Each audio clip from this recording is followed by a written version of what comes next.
Nagbabalik na ang Santo Papa ng Green Flag. Walang iba kundi ako, DJ Kim Chino.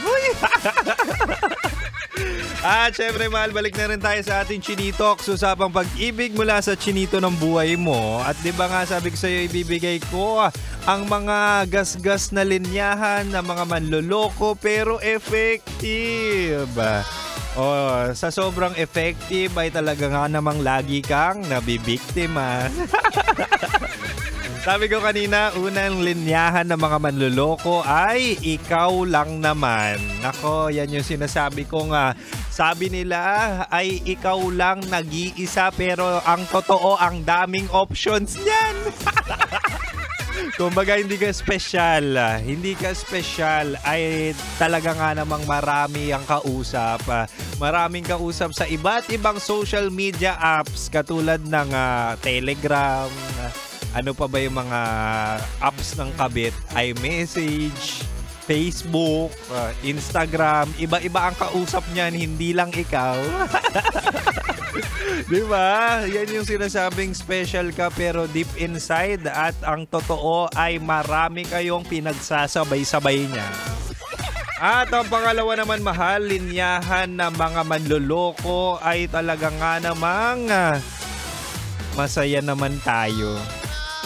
Ayan na yung mga pagkakataong nagtatanong ka kung pwede na bang i-level up ang inyong no-label relationship.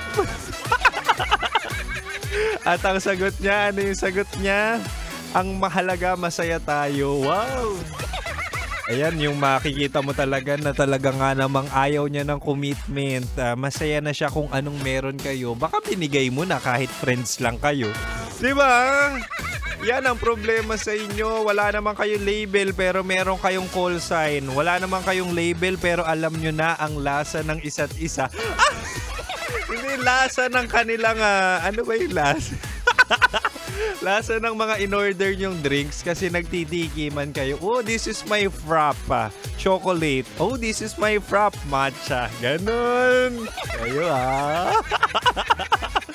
And then kidding aside, minsan kasi ang mga taong nag-e-explore lang at for fun lang, sinasabi nila ang mahalaga masaya tayo. When in fact, hindi talaga sila ready for commitment. Kaya ikaw mahal, if you are looking for a serious relationship, please make sure na serious din ang iyong dinidate at meron kayong common alignment sa umpisa pa lang para hindi masayang ang oras, pera at iyong kaharutan. Diba?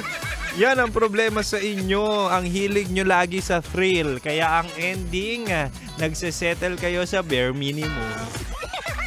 Oh, tama, mali. Very relatable. Kasi si Kim Chino ganyan din dati.